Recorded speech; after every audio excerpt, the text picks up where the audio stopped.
अपने आत्माओं देखो कि क्या बुरी करता काल हमारे साथ। अब भक्ति तो ये दास कराएगा आपको भगवान की दी हुई। जो सौभाग्यशाली और अच्छी तरह ज्ञान को समझेंगे वो तो सतलोक चले जाएंगे।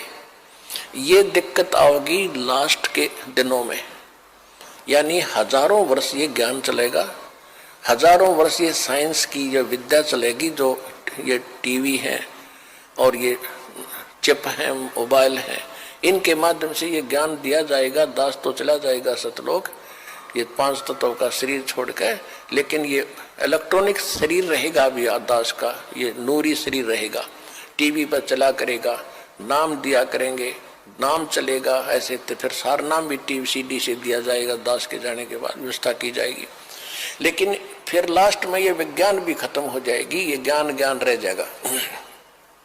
तो ये ज्ञान कुछ दिनों तक चला करता है।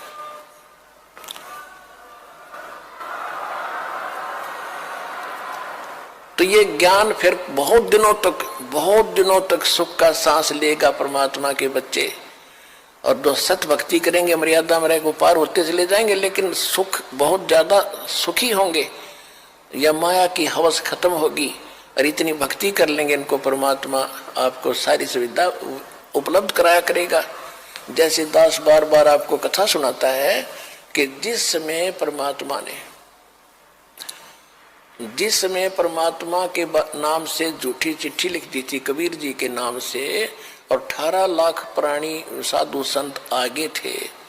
वो साधु संत कौन थे? घर छोड़कर जंगलों में अपने गुरुओं के पास भक्ति के लिए, भगवान के लिए भटक रहे थे। वो उनकी विशेष प्यारी आत्मा थी। अब वहां उन 18 लाख को 3 दिन तक झोंपड़ी में बैठे गरीब जुलाई ने, वो तो भगवान थे, लीला कर रहे थे, 3 दिन तक उनको वो भोजन खिलाया जो कभी सुना भी नहीं था उन महापुरुषों ने, भक्तों ने, साधुओं ने। और सोना की मोहर दी और दोहर दी और छक्के हलवा पूड़ी कचौड़ी जलेबी छक खाओ, अच्छा खाओ, दिन में भूखे मरे थे, निरे भुगड़े खानिए थे होते।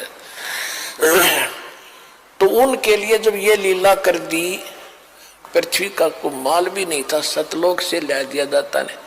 तो आने वाले समय में जैसे जनसंख्या बढ़ रही है, 100 वर्ष के बाद क्या खाएंगे ये, अगर ये माहौल नहीं बदलाते?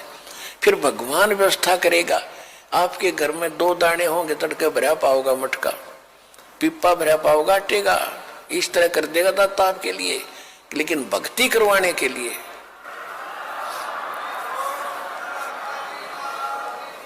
ये उनकी करेगा जो भक्ति करेंगे, और जो बकवाद चाहोगे वो अपना करते रहियो। ठीक है, जैसा भक्ति भजन करेंगे उनका लाभ मिल जाएगा, लेकिन वो उसमें से खड़ी रह जाएंगे। देखो कितनी बढ़िया धोखा होता हमारे साथ। अब जो इस भक्ति को करके और पार हुए नहीं, देख कितना बड़ा बखेड़ा होगा उनकी जान में। कोई तो जाएगा, जैसे पूरी साधना करते हो आप, प्रथम मंत्र में गणेश जी का, विष्णु जी, लक्ष्मी का, ब्रह्मा जी, सावित्री जी का, शंकर भगवान, पार्वती का, दुर्गा जी के, ये सब नाम जाप करते हो। जो पार नहीं हुए, फिर ये आप अपने इस पुण्य की कमाई इनके लोकों में जाकर बहुत अच्छी सुविधाएं प्राप्त करके वहां ठाठ से देवता बनकर होगे। लेकिन बैंक बैलेंस भक्ति का आपका खत्म होगा। जब वहां से खत्म हो गए, फिर ओम नाम का जाप जो सतनाम के साथ आपने जाप किया वो ब्रह्म का बन जाता है। फिर ब्रह्मलोक में जाओगे, ब्रह्मलोक में हजारों युगों तक रहोगे, इतनी गजब की कमाई हो जाएगी आपकी। ब्रह्मलोक में जब पूंजी खत्म हो जाएगी, फिर आपको पृथ्वी पर पटकेंगे, पृथ्वी पर राजा बन जाओगे। कुछ सिद्ध बन जाते हैं जैसे गोरखनाथ जैसे, और फिर दुनिया में प्रसिद्ध हो जाते हैं। कर्म बिगड़ते बिगड़ते ऐसे बिगड़ जाएंगे, फिर गधे बन जाएंगे। और फिर कभी इसी युग में, ये प्राइम टाइम जो चल रहा है, 5505 वर्ष को युग बीत चुका है, उसके बाद ही दाव लगेगा। तो इस करके सावधान रहना। इस